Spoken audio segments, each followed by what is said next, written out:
हमें हमारी हीरोइन की एंजल दिखा जाती है जो कहती है मुझे सच में नहीं पता था कि तुम ऐसा करोगी। तो हमारी कहती है कि यार मैं कोई ख्वाब देख रही हूँ, ये फिर से आ गई। तो उसकी एंजल उसके सर पे बैठी थी, वो कहती है तुम्हें ये करना जरूरी था, तुम्हें उससे शादी जरूर करनी थी। तो उसकी डेविल भी वहां पर आ गई थी, वो कहती है ये कोई ख्वाब नहीं है, हम तुम्हें सच में बता रहे हैं, क्या तुम्हारी उससे शादी करना जरूरी थी। तो तब वो दोनों कहती हैं तुम तो किसी बिजनेस के तौर पे नहीं जा सकती थी उसके पास। तो हमारी सोचती है अभी मैटर नहीं करता, मैंने पहले सोचा था उसकी सेक्रेटरी बन जाऊं, लेकिन तो उसकी डेविल कहती है हाँ हाँ लेकिन जैसे तुमने उसको देखा तुमने कहा मैं उसकी वाइफ बनूंगी। वो कहती है बकवास करना बंद करो।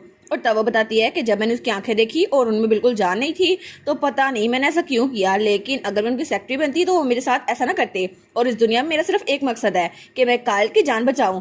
और तब उसकी एंजल स्माइल करती हुई कहती है अगर ऐसा ही हुआ तो हम तुम्हें फॉलो करेंगे, इसलिए तुम्हें फिक्र करने की कोई जरूरत नहीं है क्योंकि हम लोग तुम्हारे साथ ही रहेंगे। तो हमारी सोचती है क्या हम, और तभी उसकी आंख खुल जाती है, वो कहती है क्या ये सच में ख्वाब था, है ना। और तब वो अंगड़ाई देती है, वो सोचती है मैं तो सच में बहुत ज्यादा अजीब ख्वाब देखा। तब हमें बटलर दिखा देता है जो कहता है कि आपको रात अच्छी नींद आई। वो कहती है जी जी बिल्कुल अच्छी नींद आई। और तब उसके पीछे जा रही थी, वो कहता है जल्दी करें हमें मार्कस के पास आना है और फिर हम डॉक्यूमेंट्स पे साइन कर लेंगे। वो कहती है अच्छा, लेकिन वो कहती है मार्कस अब कैसे हैं, क्या वो ठीक है। वो कहता है जी जी फॉर्चुनेटली वो कल जरा स्टेबल है। वो सोचती है चलो अच्छा हुआ। तो वो कहता है लेकिन आपको तो फ्यूचर पता है ना, आप ये नहीं बता सकती थी वो ठीक है या नहीं। वो कहती है नहीं नहीं मैं डिटेल में नहीं देख सकती ना, लेकिन मेरी एबिलिटी असल है। तो वो कहता है मुझे माफ कीजिएगा, को सरप्राइज करने के लिए मैं जानता हूँ। तो वो सोचती है अगर इसने दोबारा से मजाक किया तो मैं तो मरने वाली हूँ, इसको मुझ पर यकीन नहीं होगा। तो तब उसके पीछे जा रही थी। तो तब वो कहता है असल में मुझे ये नहीं पता कि क्या सच है और क्या नहीं, लेकिन लेडी हेस्टिया आपने मार्कस की जान बचाई थी, इसलिए मैं आप पे यकीन करूंगा। तो वो कहती है बटलर। तो वो कहता है लेकिन कल आपकी वजह से मुझे पूरी रात जाकर डॉक्यूमेंट्स बनवाने पड़े। वो सोचती है ओ नो मेरी वजह से इसे ओवर टाइम करना पड़ा। वो कहती है मुझे माफ कीजिएगा। तो वो कहता है नहीं नहीं कोई बात नहीं, लेकिन मार्कस वो कल जरा काम है तो मुझे लगता है कि आप उनसे प्रॉपर कन्वर्सेशन कर सकती हैं। वो कहती है अच्छा ठीक है फिर तो मैं ऐसे ही करूंगी। तो वो कहता है जी जी बिल्कुल आपको ऐसे ही करना पड़ेगा। और उसके बाद वो दरवाजे के बाहर पहुंच चुके थे, तो बटलर वहां पे नॉक करता है। वो कहता है लेडी हेस्टिया आ चुकी हैं। तो हमारी सोचती है ठीक है अब मैं तैयार हूँ, अब मैं उससे बात कर सकती हूँ। और जब दरवाजा खुलता है तो उसे कायल नजर आता है जो कि बहुत ज्यादा उदास बैठा हुआ था वहां पर। तो हमारी हीरोइन उसको देखती है, वो सोचती है मैं बहुत ज्यादा डिटरमाइन थी कि मैं कायल को मरने नहीं दूंगी और अब उसे देखकर मैं इस बात पे बिल्कुल राजी हूँ। तो वो कहती है गुड मॉर्निंग मार्कस कैलियस। तो वो कहता है क्या, और तब हमारी सोचती है इसने मेरी बात का जवाब नहीं दिया और ये आहें भर रहा है। तो तब बटलर कहता है लेडी हेस्टिया इस तरफ आए। वो कहती है ठीक है। और तब उन्हें डॉक्यूमेंट दिखाता है, वो कहता है आपको ये चेक करने चाहिए, मैंने इसमें सारी शर्तें लिख दी हैं। तो हमारी हीरोइन उसको पढ़ती है और वो कहती है इसमें तो ये लिखा हुआ है कि मैं मार्कस की बीवी होने के तौर पर हर राइट एंजॉय कर सकती हूँ और चाहे ये इंडिपेंडेंट हो ना हो, लेकिन मैं कायल की जब तक बीवी बनी रहूंगी तब तक मेरे पास सारी की सारी दौलत रहेगी और मैं उसको कभी भी कहीं भी यूज कर सकती हूँ। और वो सोचती है ऐसा लगता है ये सब कुछ बहुत ज्यादा जल्दी में लिखा गया है, लेकिन फिर भी मुझे लगता है बटलर बहुत ज्यादा काम का है। तो वो कहती है वेल मुझे इनकी प्रॉपर्टी नहीं चाहिए तो तुम इसको काट सकती हो, मैं यहाँ उनकी प्रॉपर्टी के लिए नहीं आई। वो कहता है जी मैं समझ गया, तो मैं इसको यहाँ से काट देता हूँ। लेकिन तभी कायल उस पर साइन कर भी देता है। वो लोग कहते हैं कि यार इसने साइन कर भी दिए इतनी जल्दी, ये आपकी प्रॉपर्टी का मामला था। तो मैंने कहती है बस कर दे, जरा पढ़ तो लिया करें। वो कहता है चाहे जो कुछ मर्जी हो, अगर तुम्हें कुछ भी लेना है तो यहाँ से लो और यहाँ से ले जाओ। वो कहती है कि कायल। और वो दिल में सोचती है इसकी आंखें फिर वैसी हैं जैसे कल थी जब वो मरने वाला था। तो वो खड़ी होती कहती है मार्कस आप फिक्र ना करें, आपको इसके लिए पछताना नहीं पड़ेगा। और तब वो स्माइल करती है। तो कायल कहता है ठीक है अब बाहर चले जाओ। और उसके बाद हमारी हीरोइन और बटलर बाहर निकल आए थे। तो वो कहता है मुझे माफ कीजिएगा लेडी हेस्टिया, लेकिन आप जानती है ना उनकी तबीयत ठीक नहीं है। वो कहती है हाँ ठीक है मैं जानती हूँ और अभी मैं टेंपल जा रही हूँ। वो कहता है क्या टेंपल अभी। तो वो कहती है हाँ बिल्कुल मुझे वहां से एक काम है। और वो सोचती है मुझे स्टार्ट से स्टार्ट करना होगा, सबसे पहले डियाना आती है, मुझे उसके किए हुए कामों का बदला लेना होगा, जो कुछ उसकी वजह से कायल ने किया था ना मुझे उसको ठीक करना होगा। और तब हमारी हीरोइन हमें बताती है डियाना वो तो एक डिवाइन सेंट थी, लेकिन उसके कॉमनर बैकग्राउंड की वजह से टेंपल में उसको कोई भी इज्जत नहीं मिलती थी और उसकी पोजीशन बहुत ज़्यादा लो थी। इसलिए कायल ने अपनी लैंड जो कि बहुत ज़्यादा कीमती थी उसे टेंपल को डोनेट कर दिया ताकि डियाना उनके सामने उसकी इज्जत बन सके। और लकीली सेंट डियाना की सब इज्जत करने लग गए और फिर वो क्राउन प्रिंसेस बन गई और उसके बाद वो लोग हंसी खुशी रहने लग गए। लेकिन वो सोचती है ऐसा हो नहीं सकता, कायल की वजह से वो लोग हंसी खुशी रहने लग गए, लेकिन कायल बेचारा उसकी तो सारी जिंदगी तबाह हो गई। लेकिन कायल बेचारा वो तो मरने की कोशिश कर रहा है और उसकी वजह से मैं कायल को ऐसा नहीं छोड़ सकती। मुझे तो बहुत ज्यादा गुस्सा आ रहा है सोच के ही। और तब उसकी बग्गी बाहर टेंपल के बाहर पहुंच चुकी थी। वो कहती है मैं टेंपल के पास जाऊंगी और उसकी वो लैंड वापस लेकर आऊंगी चाहे कुछ भी हो जाए। तभी वहां पे कोई भागता हुआ आता है। वो कहता है एक सेकंड रुकिए, मार्कस की कैरेज यहाँ पर आ गई है। लेकिन जब वहां पर आता है वो कहता है कि ये कैरेज तो उनकी है, लेकिन मार्कस कहाँ पे है, वो क्यों नहीं है। तो हमारी कहती है वो मार्कस नहीं यहाँ पर आए, आज उनकी जगह मैं आई हूँ, टेंपल के साथ काम है मेरा। तो वो कहती है मेरा नाम है हेस्टिया और अब मैं मार्कस की बीवी हूँ। वो कहता है हैं आप बीवी हैं। वो सोचती है ऐसा रिएक्शन क्यों है इसका, इसको मेरी बात पे यकीन नहीं आ रहा। वो कहता है अच्छा मजाक कर लेती हैं आप, लेकिन लेडी डियाना को वो भूल ही नहीं सकते। वो कहती है अच्छा तुम्हें अब लेडी डियाना की याद आ रही है। तो तब उसके पास से गुजर के चल जाती है। वो कहता है मुझे नहीं पता आपको ये कैसी मिली, लेकिन हमारी रोज की बात नहीं सुनती। वो कहता है आप कहाँ जा रही हैं। वो कहती है मैंने कहा ना मुझे तुम पे टाइम जाया नहीं करना और मुझे रॉयल से मिलना है। वो कहता है लेकिन एक मिनट रुक कर सही। तो तब फिर से वो उसके मुंह पर सोने के सिक्के मारती है। वो कहती है जाओ और जाके उनसे कहो मैं उनसे मिलने आई हूँ। वो कहता है जी जी मैं ऐसे ही करूंगा। और तब वो सोने के सिक्के दिखाते हुए कहती है मैं मिनिस्टर से मिलना चाहूंगी, तो जल्दी करो मुझे वहां पर लेके चलो। और उसके बाद वो मिनिस्टर के सामने बैठी हुई थी। तो वो कहता है मैंने सुना था आप मुझसे मिलना चाहती हैं। तो हमारी सोचती है ये मिनिस्टर थोड़ी ना है, मुझे पता है। वो कहती है एक्चुअली मैं मिनिस्टर से मिलना चाहती थी, लेकिन आप आ गए, फिर भी कोई बात नहीं। वो कहता है अच्छा ठीक है, लेकिन आप यहाँ बताए सही आप आई क्यों हैं। और हमें गार्ड ने बताया था कि मार्कोस आए हैं, लेकिन आप यहाँ पर आई हैं। तो हमारी सोचती है लगता है इनको मुझ पे शक हो रहा है। तो वो डॉक्यूमेंट निकालते हुए कहती है अगर आपको शक हो रहा है तो ये पढ़ लें। और उस पर लिखा था ये दो लोग अभी शादी कर चुके हैं। वो सोचता है कि यार इतनी जल्दी उन्होंने शादी कर ली। तो तब वो डॉक्यूमेंट देते हुए कहता है ठीक है हमें इस बात पे यकीन आ गया, लेकिन फिर भी हम इसको चेक करवा देते हैं। तो हमारी सोचती है हाँ चलो करो। तो वो कहता है लेकिन आप हमें बताएं सही कि आप यहाँ पे डोनेशन करने के लिए आए हैं। वो कहती है नहीं मैं यहाँ डोनेशन वापस लेने के लिए आई हूँ, मैं उसकी वही लैंड वापस लेने के लिए आई हूँ जो मार्कस ने डोनेट की थी। वो कहता है लेकिन ऐसा कैसे हो सकता है, ये तो पॉसिबल ही नहीं है। एक बार जो चीज आपने गोड की राह में दे दी वो बस वापस नहीं मिलती। वो कहती है आर यू सीरियस, ये सिर्फ एक झूठ है। और तुम्हें क्या लगता है कि वो सारी चीजें उसने गोड के लिए दी थी, वो उसने डियाना के लिए दी थी, और डियाना अब वो क्राउन प्रिंसेस बन चुकी है, तो मुझे वो वापस चाहिए। तो वो कहता है क्या। तो हमारी सोचती है ना अब तो तुम नावल के रीडर को ओवरलुक नहीं कर सकते। तो वो कहता है क्या।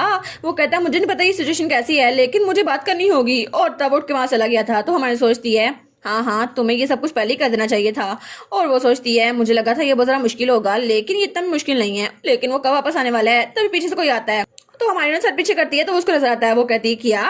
तो वो था मिनिस्टर। वो कहता है मैंने आपकी कहानी सुनी मिस मार्क्वेस, आपने जो डॉक्यूमेंट हमें दिखाया वो बिल्कुल सच था, और इसका मतलब है कि आपकी शादी हो चुकी है। और तब उसके सामने बैठ गया था। तो हमारी सोचती है सच में मिनिस्टर यहाँ पर आ गया, मुझे लगा वो यहाँ पर नहीं आने वाला, लेकिन वो यहाँ पर आ गया।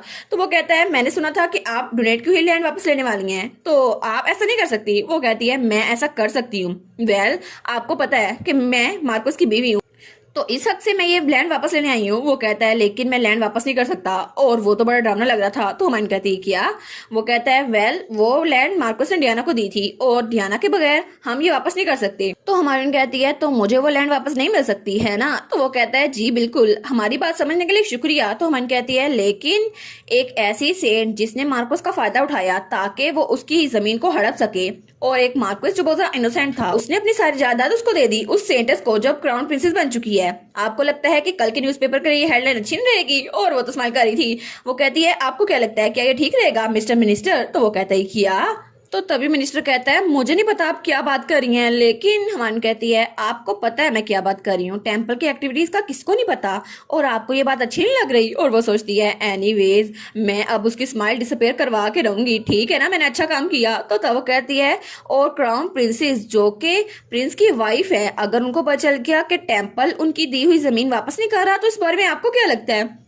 तो वो कहती है अगर लोग को पता चल गया क्राउन प्रिंसेस इस तरह गिरी हुई हैं तो लोग इस चीज को बहुत ज्यादा एंजॉय करेंगे। तो वो सोचते हैं हाँ बिल्कुल मिस डियाना उनको तो कॉमनर की तरफ से बहुत ज्यादा सपोर्ट है, लेकिन नोबल्स अभी भी उनको रिकॉग्नाइज नहीं करते, और अगर सिचुएशन ऐसी रही तो कॉमनर्स भी उनके खिलाफ हो जाएंगे, फिर तो टेम्पल का नाम भी बदनाम होगा। वो सोचता है नहीं ये ठीक नहीं है। वो कहता है आपकी लैंग्वेज बिल्कुल भी अच्छी नहीं है, लेकिन हान कहती है अगर आपको लैंड वापस नहीं करनी तो कोई बात नहीं, फिर तो मैं जाके हिज मैजेस्टी से कहूंगी ना कि ये सारी जमीन मुझे वापस दिलवा दें, क्योंकि वो तो अब उनके फादर ही लाए ना। तो वो प्लीज कहता है नहीं आपके पास कोई एविडेंस नहीं है। तो हमारी कहती है आर यू श्योर कि मेरे पास कोई एविडेंस नहीं है। वो कहता है क्या।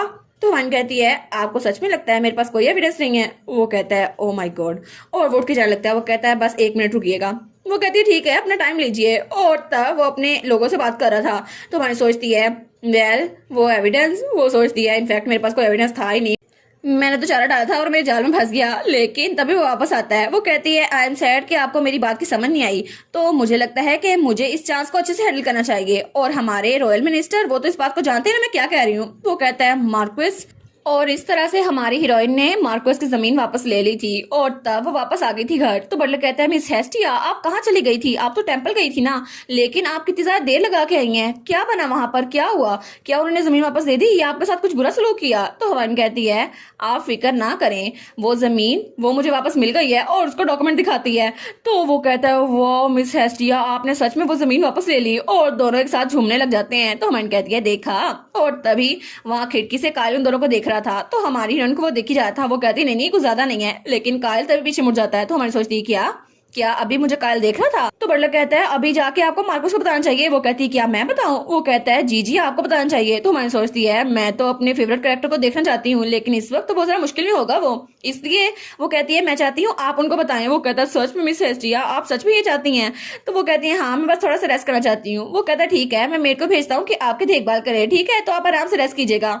और तब हमें सीन दिखा देता है हमारी हीरोइन बेड पे लेटी हुई थी। वो सोचती है मुझे नहीं पता आज का दिन कैसे गुजरा, लेकिन चलो अच्छा है गुजर तो गया, और मुझे कल की फिक्र करने की जरूरत नहीं है क्योंकि मैंने कायल के लिए जिंदगी चेंज करने का फैसला कर लिया है, और अब कायल को अपनी जिंदगी नहीं लेनी पड़ेगी, उसको भी जीने का उतना ही हक है। और तब वो आराम से सो गई थी। लेकिन तभी हमें दूसरी तरफ का सीन दिखा देता है जहाँ पे किसी के हाथ में लेटर था, और कोई कहता है ये तो बहुत ज्यादा रिडिकुलस है, आखिर ऐसा कैसे हो सकता है। तो उसके सामने जो भी था वो कहता है लेकिन सर।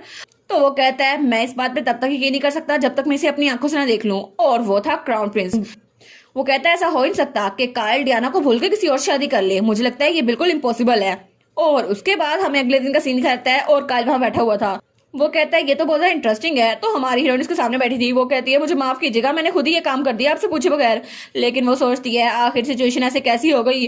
और तब उसे याद आता है जब बटलर उसके पास आया था, वो कहता है मास्टर आपको बुला रहे हैं। वो कहती है क्या कायल मुझे ढूंढ रहा है, लेकिन अचानक कैसे। और तब वो कायल के साथ बैठी थी। वो सोचती है मुझे तो अभी बहुत सारी चीजें करनी थी, लेकिन अगर कायल ना माना तो तब कायल कहता है मिस हेस्टिया, और वो उसकी तरफ घुर के देखता है। तो हमारी कहती है जी, और हमारी सोचती है ये तो मेरी तरफ देखी जा रहा है।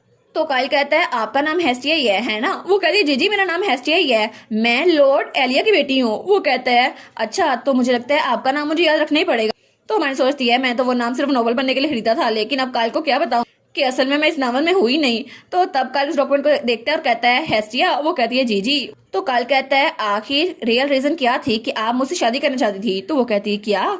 और तब उसे कहती है असल में मैं, और वो सोचती है क्या मुझे इसे बताना चाहिए कि मेरी वजह क्या थी। तो कायल कहता है जी मैं आपसे पूछ रहा हूँ। तो हवान कहती है मुझे क्राउन प्रिंस और उसकी बीवी से बहुत ज्यादा नफरत है, और वो सोचती है मुझे सच बोलना ही चाहिए, कायल मेरी बात मान जाएगा। तो कायल बड़ा गंदा सा मुंह बनाता है। वो कहता है अच्छा। तो वो कहती है मुझे माफ कीजिएगा, लेकिन मैं चाहती हूँ कि आप मौत के बारे में दोबारा ना सोचें, और डियाना ने आपके साथ जो कुछ किया मैं चाहती हूँ उसको उसका पछतावा हो, इसलिए मैं बस चाहती हूँ कि उन दोनों का रेग्रेट हो कि उन्होंने आपको छोड़ दिया, और मैं सच में यही चाहती हूँ। तो कायल कहता है अच्छा। और वो तो बहुत ज्यादा उदास था। और तब वो सोचता है कल जब बटलर मेरे पास आया और उसने कहा कि उसके पास फ्यूचर देखने की एबिलिटी है, तो मुझे उसकी बात पे यकीन नहीं आया, और मैंने उसे कहा शायद आपका रिटायर होने का टाइम आ गया है। तो बटलर कहता है नहीं नहीं मुझे भी यकीन नहीं आया था, लेकिन असल में उनको पिंक डायमंड के बारे में पता है, और उनको ये भी पता था कि आप मरने वाले हैं, और इसलिए मैं उनकी बात पे यकीन करता हूँ। और हमारा हीरो सोचता है कल जब हमने मैरिज कॉन्ट्रैक्ट साइन किया तो उसके बाद वो टेंपल से जमीन भी वापस ले आई। तो बटलर कहता है मुझे लगता है शायद वो आपके लिए फिक्रमंद है मास्टर। हमारा काल सोचता है हाँ बिल्कुल, उसने कहा कि वो मार्कोस की बीवी बनना चाहती है, लेकिन क्या सच में ये मेरे लिए था। तो तब हमारा हीरो कहता है लेकिन आप तो पहले मुझसे कभी मिली नहीं है ना। तो मन कहती है जी जी बिल्कुल। और वो सोचती है काल को नहीं पता, लेकिन मैं तो पार्टी में मिली थी ना उनसे। तो वो कहता है ये तो बहुत ज्यादा अजीब है, लेकिन क्या और कोई वजह है कि आपने मुझे चूज किया। तो मैंने सोचती है मेरे पास कोई चॉइस नहीं है कि मैं इसको शुरू से बताऊं। तो वो कहती है वेल असल में ये बात है कि आपको पता नहीं है कि मैं जो कर रही हूँ वो आपके लिए है ना, तो मैं आपके लिए जो ट्राई कर रही हूँ अगर आपको ये पसंद नहीं आया तो मैं भी आपको डिवोर्स दे दूंगी और इस मैंशन को छोड़ के चल जाऊंगी। तो कायल कहता है क्या। और तब वो सोचती है अगर कायल इस बात को पसंद नहीं करता तो मुझे पीछे हटना होगा, क्योंकि नावल की स्टोरी में मैं कोई बोझ नहीं बनना चाहती। तो कायल कहता है हेलियोस ने मुझे एक लेटर भेजा। वो कहती है क्या इतनी जल्दी क्राउन प्रिंस ने आपको लेटर भेजा। वो कहता है हाँ बिल्कुल, क्योंकि ये तुम्हारा काम है ना, तो मुझे लगता है तुम्हें ये काम खुद ही खत्म करना चाहिए, इसलिए मैं खुद ही कुछ करूंगा। वो कहती है क्या सच में। तो वो कहता है हाँ मैं क्यूरियस हूँ कि तुम उनका लव अफेयर कैसे खत्म करवाती हो, और ये सारी की सारी बात ये मैं तुम पे छोड़ता हूँ। वो कहती है वाह तुम्हारा मतलब है वो लोग, फिर तो मैं उनको धक्के दे के बाहर निकालूंगी। लेकिन वो कहती है थैंक यू सो मच। तो अब मैं देख लूंगी क्राउन प्रिंस क्या चाहता है, तो आपको फिक्र करने की जरूरत नहीं है माय लॉर्ड। तो कायल कहता है हाँ बिल्कुल, उस लेटर का ध्यान भी तुम्हें खुद ही रखना होगा, क्योंकि जब भी मैं उसको लेटर लिखता हूँ मैं लिखता हूँ टू हेलियोस। तो हमारी सोचती है हाँ हाँ इसकी हैंड राइटिंग तो मेरी फेवरेट है। वो कहती है फिक्र ना करे, थैंक यू सो मच मुझ पर यकीन करने के लिए। और तब वो कहती है अब मैं चलती हूँ। और तब वो दरवाजे से बाहर निकल आई थी तो बटलर भागता हुआ उसके पास आता है। वो कहता है मिस हेस्टिया आप ठीक तो है ना, प्लीज आप ना कायल की बातें का बुरा ना मानिएगा, वो अभी होश में है ना तो उसको रिकवर होने में टाइम लगेगा। तो मन कहती है नहीं नहीं उसने तो कुछ कहा ही नहीं। वो कहती है फिक्र ना करें मैं बिल्कुल ठीक हूँ। वो कहता है सच में? तो वो कहती है अब मुझे रेडी होना है कहीं जाने के लिए। वो कहता है अच्छा आपको कहाँ जाना है? तो वो कहती है मुझे अभी जाना है क्राउन प्रिंस से मिलने के लिए। तो बटलर कहता है कि आप क्राउन प्रिंस से मिलने के लिए जा रही हैं तो इस सबको मुझ पे छोड़ दे। तो तब वो चिल्ला कहता है सब लोग जमा हो जाओ, ये क्राउन प्रिंस से मिलने के लिए जा रही हैं। वो कहती है हैं सब मेड्स का जमा होना जरूरी है? तो मेड्स कहती है अच्छा तो आप मार्कस की बीवी बनकर क्राउन प्रिंस से मिलने जा रही है ना, तो फिर आपको डियाना से मिलना पड़ेगा है ना। तो वो सारी की सारी उसको खींच के ले जा रही थी। तो वो बटलर का हाथ पकड़ लेती है। वो कहती है नहीं नहीं मुझे नहीं जाना। तो तब वो उसको खींच के पास ले जाती हैं। तो बटलर कहता है आप फिक्र ना करें मैं कैरेज प्रिपेयर करवाता हूँ। और हमारी हीरोइन वो बेचारी तो उनके दरमियान फंस गई थी। और थोड़ी देर बाद हमारी हीरोइन तैयार हो चुकी थी। वो कहती है वाह ओ माय गॉड मैं तो बहुत ज्यादा ब्यूटीफुल लग रही हूँ, लेकिन हेस्टिया तो नेचुरली बहुत ज्यादा ब्यूटीफुल है। तो मेड्स कहती हैं जी जी आप तो बहुत ज़्यादा प्यारी हैं। और तब वो लोग आपस में बातें की जा रही थी कि अब तो डियाना आपको देखकर जल जाएगी और अब आपको उनका बदला लेना ही होगा है ना। डियाना और क्राउन प्रिंस थे। तो हमारी सोचती है आई सी, सबको लगता है कि मैं उसका बदला लूंगी और मैं ऐसा ही करूंगी। मुझे खुशी है कि ये लोग मुझ पर ट्रस्ट करते हैं। और वो सोचती है ठीक है मुझे अब वहां जाना चाहिए। वो कहती है अब मैं चलती हूँ तो तुम लोगों से बाद में मिलती हूँ। और तब हमें डियाना दिखाई जाती है जो क्राउन प्रिंस के साथ खड़ी थी और वो तो बहुत ज्यादा प्यारी लग रही थी। तो हमारी सोचती है कि यार इतनी तैयारी करने का भी कोई फायदा नहीं हुआ, डियाना तो बहुत ज्यादा प्यारी लग रही है, ये तो फीमेल लीड है ना। तो फिर वो दिल में सोचती है नहीं नहीं मैं इसकी ब्यूटी से फैसिनेट नहीं हो सकती, मुझे अपना दिमाग वापस लाना होगा। तो तब वो अपने आप को इंट्रोड्यूस करवाते हुए कहती है मेरा नाम है हेस्टिया और मैं आपको ग्रीट करती हूँ। और तब वो अपने आप को इंट्रोड्यूस करवाती है। तो तब डियाना उसको देखती है। तो क्राउन प्रिंस कहता है क्या मार्कस की बीवी? तो तभी डियाना कहती है एक्सक्यूज मी। तो वन कहती है क्या अब इसको क्या हुआ? तो तब डियाना कहती है क्या हम लोग पहले कहीं मिल चुके हैं? तो वो कहती है क्या, लेकिन हम तो पहले कभी नहीं मिले। और इसी के साथ ये वाला पार्ट यहीं पर ख़त्म। तो आप लोग बताइएगा आप लोग को ये पार्ट कैसा लगा और वीडियो को लाइक और चैनल को सब्सक्राइब लाजमी कीजिएगा। बाकी वीडियोस का लिंक भी स्क्रीन पर नज़र आ रहा होगा तो काइंडली उनको भी चेकआउट कर लें। और thank you so much for watching my videos. Stay safe, bye bye.